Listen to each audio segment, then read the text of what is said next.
U.S. Secretary of State John Kerry is landing in Seoul as part of a three-nation trip to Asia. Kerry will travel to Beijing at the weekend, then on to Indonesia. His trip comes at a time of increasing tensions in the East and South China Seas and comes as a U.S. ally Japan, the government, is seen by some analysts as increasingly moving to the right.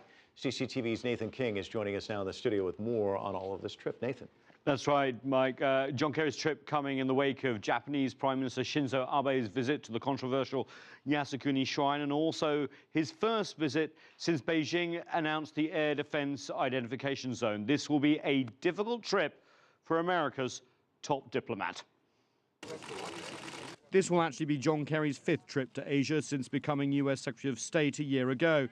But he has traveled to the Middle East over a dozen times, and the absence of US President Barack Obama at last year's Asia-Pacific Economic Cooperation meeting has led allies in the region to question US commitments to rebalancing its policy in the Asia-Pacific. Everyone can see that his main interest is the broader Middle East. That's where he's been spending most of his time.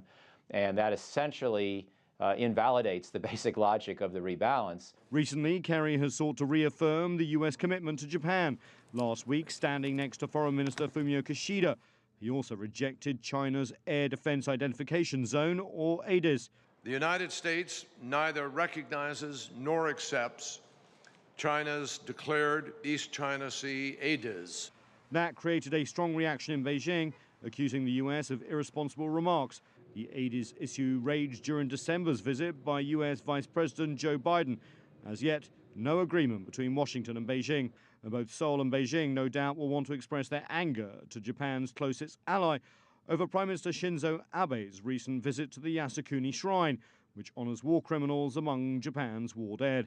The Democratic People's Republic of Korea will also dominate discussions in both capitals. Kerry may also be asked to explain the exact nature of Washington's pledge to upgrade its security relationship with Japan. In Indonesia, the US will seek closer cooperation with the world's largest Muslim nation and greater cooperation between Washington and the Association of Southeast Asian Nations. The issue of territorial claims in the South China Sea is also likely to come up. And while allies from the Philippines to Japan may be worried about the commitment of the US to the so-called Asia pivot, political analysts say when US core interests are at stake, it is ready to act. We do still have the world's most powerful Navy in the Asia-Pacific region. We do still have a defense budget of pushing $600 billion a year. We still have 35,000 U.S. troops in Afghanistan. We still have a commitment not to let Iran develop a nuclear weapon. So there are numerous signs of American resoluteness.